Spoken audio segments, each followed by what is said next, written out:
그때 예수께서 성령에 이끌려 마귀에게 시험을 받으러 광야로 가사 시험하는 자가 예수께 나와서 이르되 내가 만일 하나님의 아들이거든 명하여 이 돌들로 떡덩이가 되게 하라.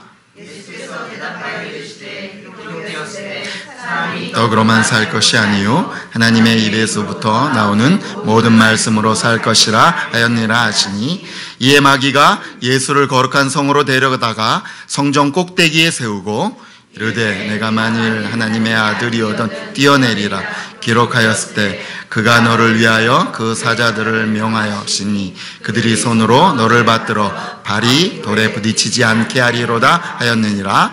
예수께서 이르시되 또 기록되었으되 주 너의 하나님을 시험하지 말라 하였느니라 하시니, 마귀가 또 그를 데리고 지극히 높은 산으로 가서 천하 만국과 그 영광을 보여 이르되 만일 내게 엎드려 경배하면 이 모든 것을 내게 주리라. 이에 예수께서 말씀하시되 사탄아 물러가라 기록되었으되 주 너의 하나님께 경배하고 다만 그를 섬기라. 같이요. 이에 마귀는 예수를 떠나고 천사들이 나와서 수종드니라. 아멘. 이제 신년 들어서 벌써 세 번째 주일입니다. 이 세 번째 주일 하나님께서 말씀으로 또 여러분을 만나주시고 풍성한 은혜 베풀어 주시기를 간절히 축복합니다. 여러분, 혹시 여러분 중에 시험을 좋아하시는 분들이 있습니까? 우리 꼬마 친구들 시험 좋아해요? 학교에서 이렇게 시험 치는 거? 싫어하죠, 그죠? 고개를 설레설레 흔들고 있어요. 맞아요. 여기서 아마 특이하신 분 아니면 학교에서 시험 치는 것을 좋아하시는 분은 없을 것입니다. 이런 시험 말고도 우리가 삶을 걸어가면서 우리에게 다가오는 어려움과 고통의 이 문제들, 이런 시험을 이거 당하는 거 좋아할 사람은 아무도 없다는 것이죠. 누구다 다 이 시험을 피하고 싶고 이 시험에 자신이 대상자가 되는 것을 원치 않으십니다. 또 예수님께서 우리에게 기도를 가르쳐 주셨죠. 주기도문을 가르쳐 주시면서 너희가 하나님 앞에 기도할 때 우리를 시험에 들게 하지 마옵소서라고 기도하라고 가르쳐 주신 것처럼 우리는 시험을 가까이 하지 않아야 됩니다. 그런데 오늘 말씀을 보니까 예수님께서 친히 공생의 사역을 시작하시면서 시험을 받으시는 장면을 우리가 보게 된다는 것이죠. 예수님이 받으신 이 시험, 그러므로 예수님이 시험을 멀리하라, 시험에 받지 않게 기도하라 하셨는데도 불구하고 예수님이 이 시험을 받으셨다면 이 시험은 무엇인가 특이한 시험이다라는 것을 우리가 알 수 있습니다. 그런데요, 예수님의 이 마태복음 4장에 나타난 이 시험을 보면서 우리가 한 가지 잘못된 오해를 하지 않아야 됩니다. 바로 이 시험은 하나님의 아들이신 예수님이 받으시는 시험이니까 뭐 그럴 수 있지라고 우리가 마치 당연한 것처럼 이 시험을 넘어가 버린다면 이것은 이 시험에 대해서 잘못 오해하고 있는 것입니다. 물론 하나님의 아들이신 예수님이 받으신 시험이기 때문에 이 시험은 굉장히 독특합니다. 더군다나 하나님의 아들이신 예수님께서 하찮은 상대도 되지 않는 마귀의 시험을 받는 것, 이거 정말 말도 안 되는 굉장히 독특한 시험인 것입니다. 그런데 이 시험이 특별한 시험이다라고 오늘 제가 말씀드리는 이유는 더 중요한 이유가 있다는 것이죠. 우리 4장 1절 말씀 다시 한번 읽겠습니다. 그때 예수께서 성령에 이끌려 마귀에게 시험을 받으러 광야로 가사, 성경은 오늘 1절에서 예수님의 이 시험이 성령에 이끌려 간 시험이라고 분명히 말하고 있습니다. 예수님이 받으신 이 시험이 바로 성령에 이끌려 받은 시험이기 때문에 이 시험은 아주 특별한 시험입니다. 성령에 이끌려 받은 시험이다. 이게 무슨 뜻일까요? 첫 번째로 이 뜻은 바로 이 시험은 모든 인간을 대표해서 예수님이 받으신 시험이기 때문에 특별한 시험입니다. 네, 예수님은 이 땅에 인간의 대표자로 오셨습니다. 두 번째 아담으로 오셨다라고 성경은 얘기해주고 있습니다. 첫 번째 아담인 우리의 조상인 아담이 실패해서 이 모든 시험을 실패했기 때문에 예수님이 두 번째 대표자, 인간의 대표자 두 번째 아담으로 오셔서 이 시험을 다시 받으시는 것입니다. 여러분, 이 시험을 보면서 예수님이니까 이렇게 시험을 잘 통과할 수 있겠지. 예수님이시니까 지금 말씀처럼 우리가 읽은 것처럼 이렇게 멋지게 반응하실 수 있지라고 여러분 생각하면서 이 오늘 말씀을 지나가신다면 이 시험의 진짜 의미를 여러분은 놓치는 것입니다. 이 시험은 단지 하나님의 아들이신 예수님이 신적 능력으로 받으신 그런 시험이 아니라 모든 인간의 대표로 받으신 시험이기 때문에 오늘 시험은 아주 특별합니다. 두 번째로 이 시험이 특별한 시험인 이유가 무엇입니까? 바로 이 시험은 인간의 대표이신 예수님만 감당해야 될 시험이 아니라 사실은 모든 인간이 넘어가야 될 시험이기 때문에 특별한 것입니다. 하나님은요, 우리 인간이, 하나님이 사랑해서 창조한 우리 인간이, 하나님의 자녀들이, 나의 은혜를 입은 나의 모든 피조물이, 당신의 성도들이 이 시험 앞에서 예수님처럼 이렇게 반응하며 살기를 하나님은 원하신다는 것입니다. 여러분, 교회 생활하면서 제가 목회를 이렇게 하면서 정말 교회에서 안타까운 모습들을 보게 되는 경우가 참 많습니다. 이렇게 똑같이 하나님 앞에 나와서 헌신하고 교회를 섬기는 것, 이렇게 특별하게 하는 것, 이것은 마치 특별한 직책이나 특별한 은사가 있는 사람들만 할 수 있는 것이다라고 잘못된 생각을 갖고 있는 모습들을 보게 된다는 것이죠. 목사님이니까, 선교사니까, 장로님이니까, 권사님이니까, 아니 예수님이시니까 저 사람은 기도의 은사가 많으니까 저렇게 기도하겠지, 저 사람은 봉사의 은사가 있으니까, 저 사람은 전도의 은사가 있으니까, 가르치는 은사가 많은 사람이니까 저렇게 헌신하고 봉사하겠지라고 생각한다는 것이죠. 나는 아직 평신도이고 나에게는 그런 은사가 없으니까 나는 그냥 이렇게 있어도 돼, 나는 그런 헌신과 하나님 앞에 특별할 것이 없어 라고 생각한다는 것입니다. 아니요, 여러분, 그렇지 않습니다. 여러분이 하나님의 자녀라면 우리 모두는 특별한 사람입니다. 아멘이십니까? 네. 여러분 안에, 여러분의 심령에 예수 그리스도를 여러분 모시고 있습니까? 그 예수 그리스도 때문에 여러분이 구원을 받으셨습니까? 그렇다면 여러분은 특별한 존재입니다. 그렇다면 오늘 이 시험은 우리가 반드시 예수님의 방법으로 승리해야 하는 것입니다. 도대체 예수님이 받으신 이 시험이 어떤 의미를 담고 있기에 우리가 3주에 걸쳐서 이 시험을 살펴볼 것입니다. 첫 번째 시험, 사단이 이렇게 시험합니다. 돌들이 떡덩이가 되게 해라 라고 시험하는 것이죠. 우리 2절과 3절 말씀 같이 읽겠습니다. 40일을 밤낮으로 금식하신 후에 줄이신지라. 시험하는 자가 예수께 나와서 이르되 내가 만일 하나님의 아들이거든 명하여 이 돌들로 떡덩이가 되게 하라. 예수님이 40일을 밤낮으로 금식하셨습니다. 이 40일이라고 하는 이 말은 이스라엘 백성들이 40년 동안 광야 생활한 것을 1년을 하루로 계산해서 예수님이 대표해서 받으신 것입니다. 40일을 금식했다. 여러분, 이것은 인간의 육체와 인간의 정신이 가장 약하고 가장 고통스러운 시간을 보내셨다라는 것입니다. 그때 사단이 나타나서 너 지금 배고프고 힘들지? 너의 몸에 많은 영양분이 필요하지? 네가 하나님의 아들이거든 지금 너 앞에 있는 이 돌들을 명해서 떡덩이로 만들어서 먹어라라고 지금 시험하고 있습니다.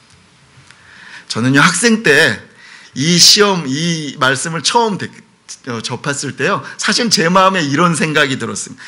이렇게 딱 사단이 시험할 때 짠하고 예수님께서 이 앞에 있는 이 돌들을 다 떡덩이로 쫙 만들어 버리셨으면 어땠을까?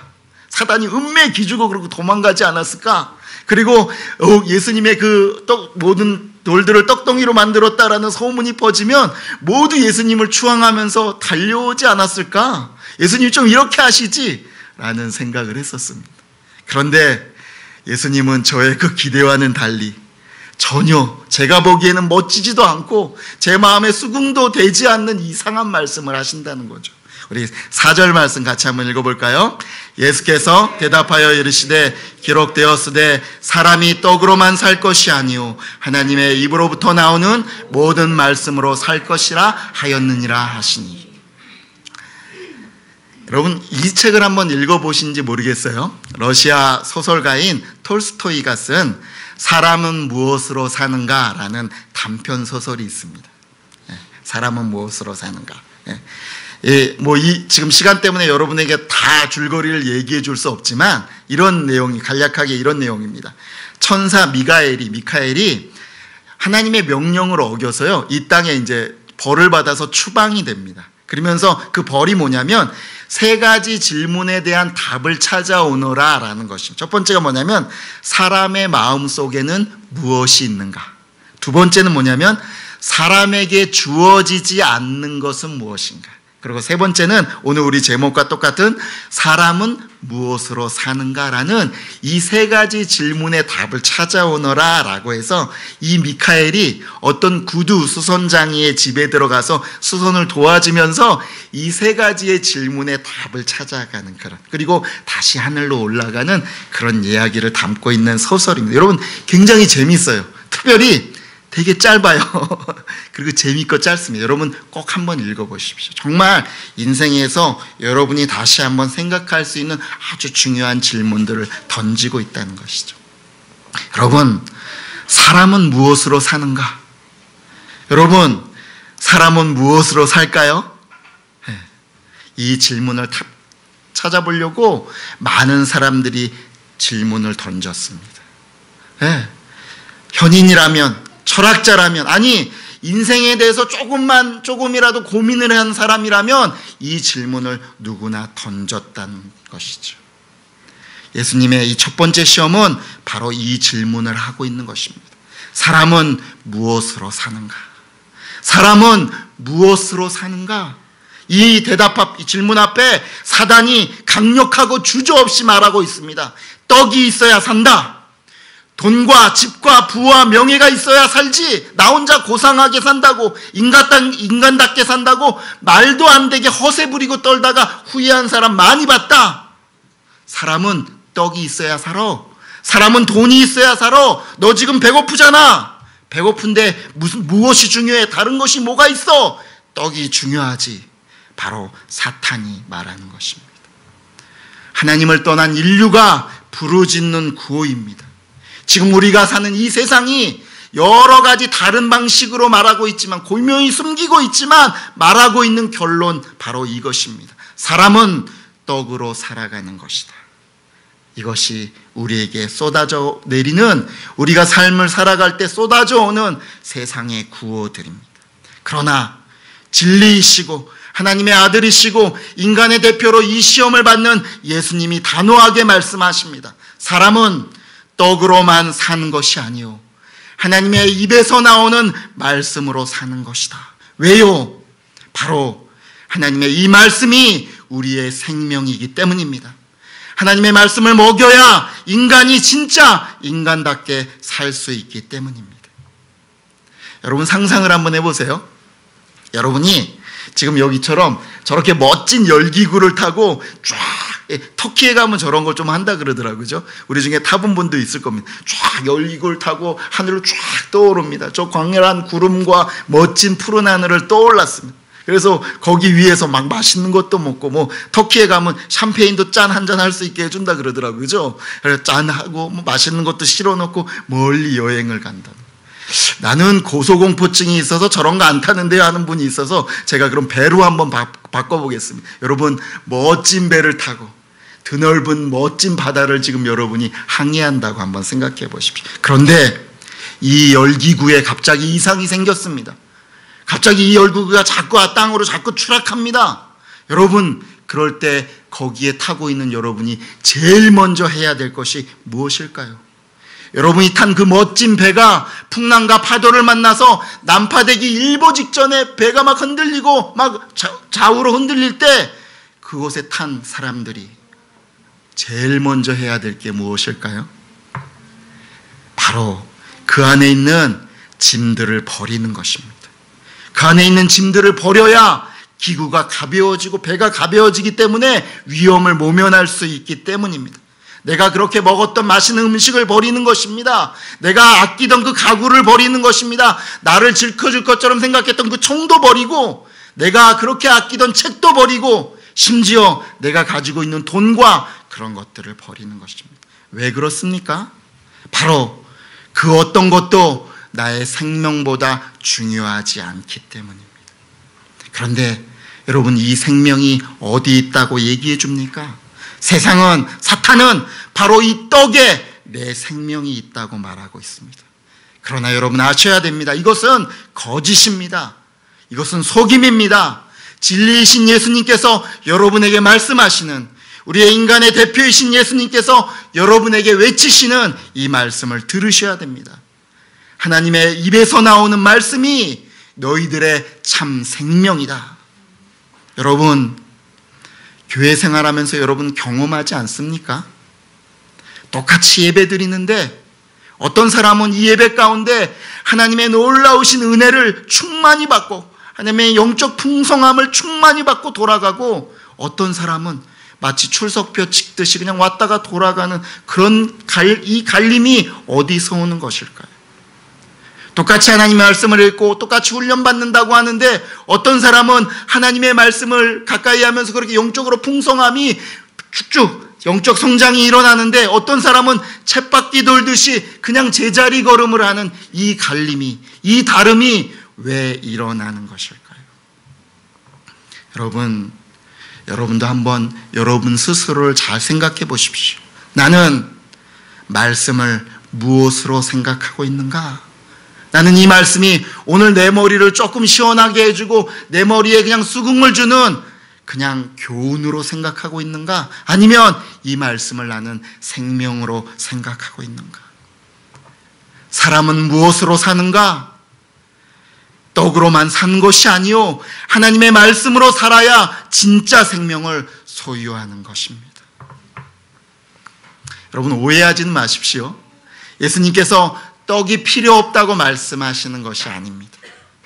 여러분의 생활을 다 내팽겨치고 교회에 와서 교회에서 살아라 라고 말씀하시는 것이 절대 아닙니다. 오늘 보면 떡으로만 사는 것이 아니요 라고 말하고 있습니다. 그죠? 이 말 안에는 뭐냐면 사람이 사는 중에 떡도 중요하다라는 전제를 예수님도 인정하고 있다는 말이에요. 그죠? 떡으로만 사는 것이 아니에요. 그런데 여러분 분명히 아셔야 합니다.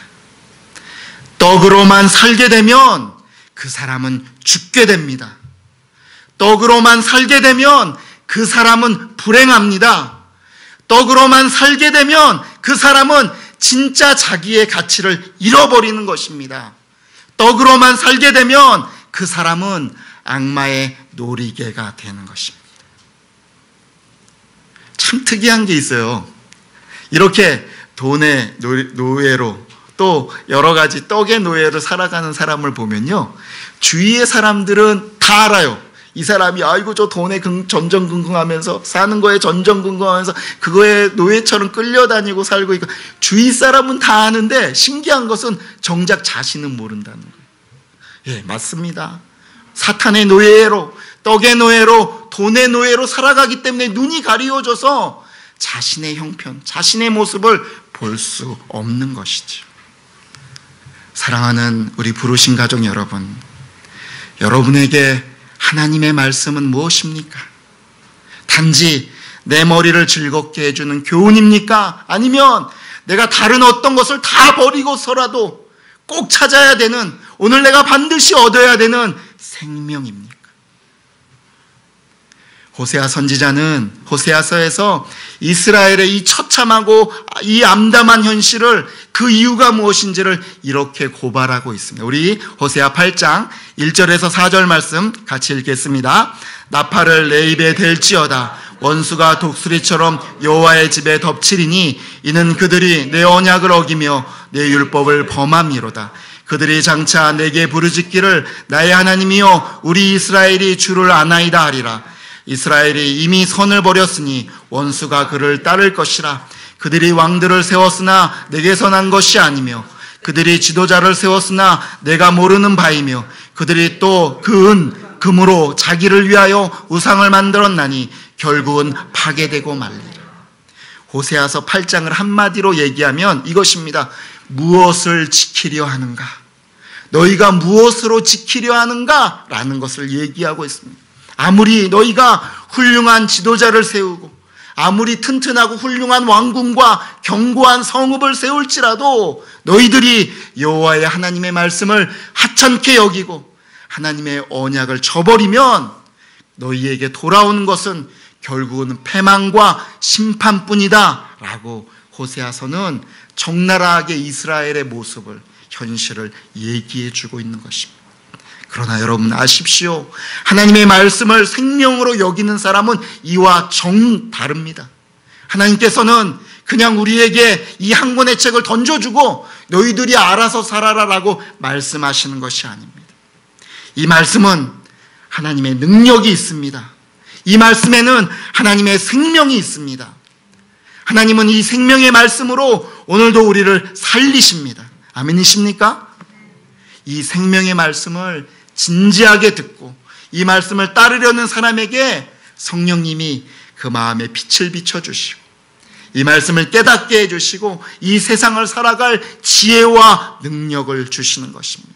또한 이 말씀을 통해 생명이신 하나님과 교제하고 하나님과 가까이 가고 내가 어떤 방향으로 어떻게 살아가기를 원하시는지 그 하나님의 뜻을, 하나님의 마음을 알아가게 도와주시는 것입니다. 여러분, 2020년 부르심교회 주제가 뭘까요? 주님께로 한 걸음 더 가까이. 우리 따라해 볼까요? 주님께로 한 걸음 더 가까이. 하나님께서 부르심교회 사랑하는 여러분에게 주신 올해의 말씀입니다. 여러분, 주님께로 가까이 가는 방법은 말씀을 가까이 하는 것입니다. 말씀을, 생명을 누리는 것입니다. 말씀 가운데 하나님의 음성을 듣는 것, 이것이 주님께로 한 걸음 더 가까이 가는 것입니다. 그래서요, 여러분에게 그냥 가까이 가십시오 뭐 이렇게 하면 안 되니까 교회에서 여러분을 도와드리려고 이 생명의 말씀을 가까이 할 수 있도록 몇 가지 프로그램을 시작하려고 합니다. 첫 번째는요, 성경 통독을 하려고 합니다. 우리 설날이 끝나는 마지막 그 월요일 1월 27일부터 8월 말까지 매일 여러분에게 카톡으로 이렇게 성경 그날 읽을 분량의 음성 파일을 여러분에게 카톡으로 보내드릴 것입니다. 그리고 그것을 잘 따라오시면, 여러분 이제 내가 몇 장 읽어야지, 오늘 뭐 읽어야지 이렇게 찾을 필요도 없어요. 그냥 그거 읽으면서 딱 따라오시면 돼요. 아멘 하시면. 그렇게 잘 따라오시면 그 시간 동안 1월 말부터 8월 말까지 성경을 일독을 하게 하는 그런 프로그램을 시작할 것입니다. 그런데 우리 모든 성도들에게 그냥 무차별로 날리지 않을 것입니다.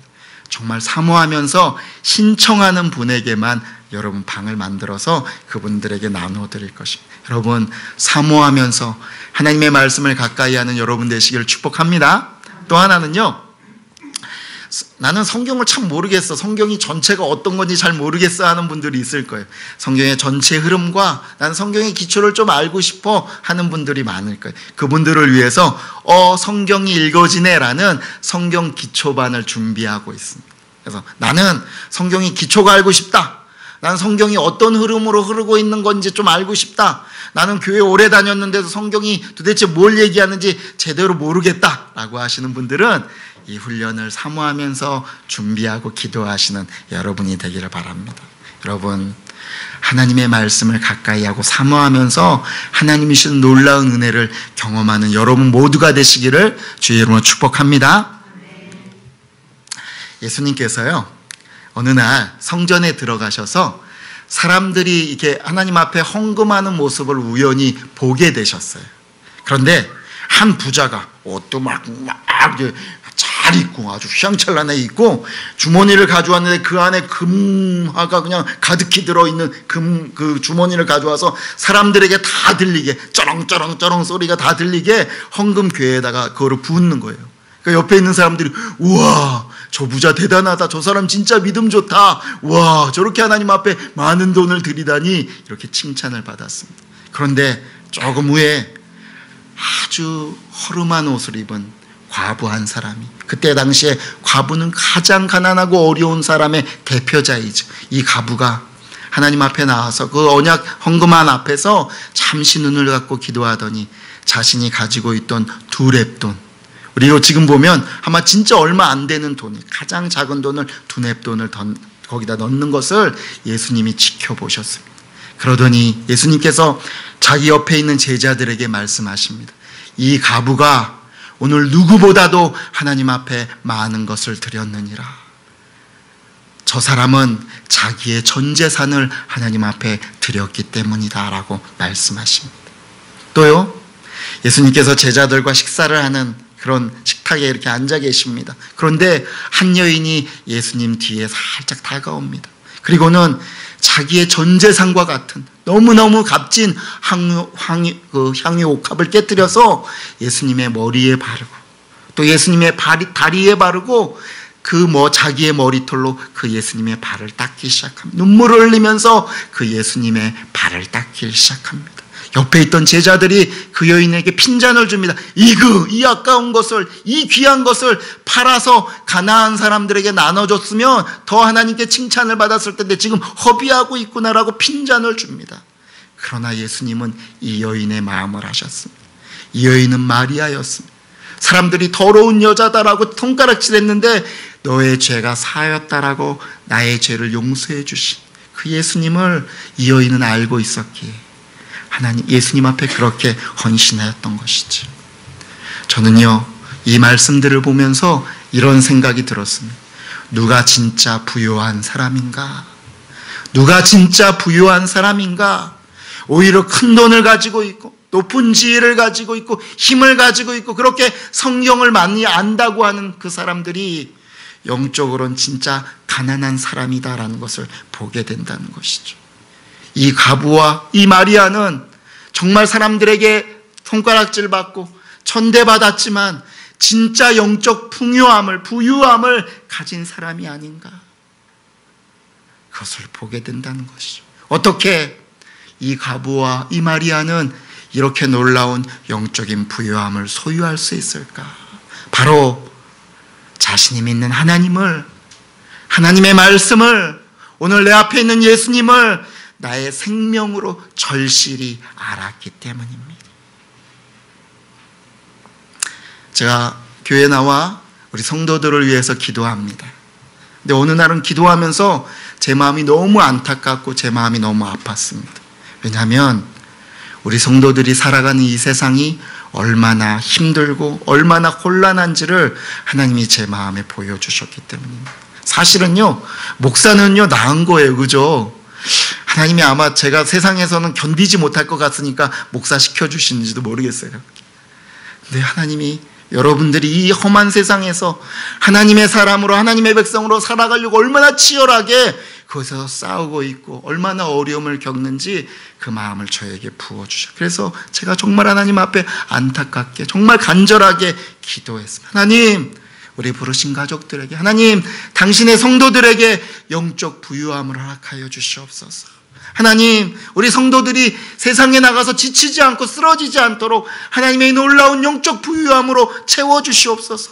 하나님, 제가 어떻게 이 성도들이 이 영적 부유함을 가지고 살아갈 수 있도록 도와줄 수 있습니까? 하나님이 사랑하는 성도 여러분, 우리가 영적 부유함을 소유할 수 있는 유일한 방법은 하나님의 말씀을 소유하는 것입니다. 하나님의 이 생명의 말씀이 바로 우리의 영적 부유함의 비결입니다. 여러분, 이 하나님의 말씀을 가까이 하는 여러분 모두가 되시기를 주의 이름으로 축복합니다. 사람은 무엇으로 사는가? 여러분은 무엇으로 살고 계십니까? 나는 무엇으로 사는가? 하나님 앞에 2020년이 이것에 대답을 찾는 여러분 되시기를 주의 이름으로 축복합니다. 하나님 앞에서, 세상 앞에서 여러분이 이렇게 고백하는 한 해가 되기를 간절히 바랍니다. 나는 하나님의 말씀으로 삽니다. 나는 생명이신 하나님의 말씀으로 살기를 원합니다. 이렇게 하나님 앞에, 세상 앞에 고백하는 저와 여러분 되시기를 간절히 소원합니다. 2020년 말씀을 여러분의 생명으로 회복하고 이 놀라운 생명이신 하나님의 말씀을 누리는 여러분 모두가 되시기를 주의 이름으로 축복합니다. 아멘. 우리 같이 한번 오늘 말씀을 생각하면서 기도하겠습니다. 하나님, 하나님의 말씀이 제 생명인 것을 제가 놓치고 살았습니다. 제가 이렇게 영적 약함과 어려움을 겪는 것, 하나님의 말씀을 온전히 붙잡고 생명이신 하나님 말씀을 소중히 여기지 못한 것 때문에 하나님, 내가 다시 회복하겠습니다. 이 생명의 말씀을 가까이 하겠습니다. 내가 무엇으로 사는가? 나는 생명이신 하나님의 말씀으로 산다라고 고백하는 이 고백을 회복하겠습니다. 우리 하나님 앞에 통성으로 같이 한번 기도하겠습니다.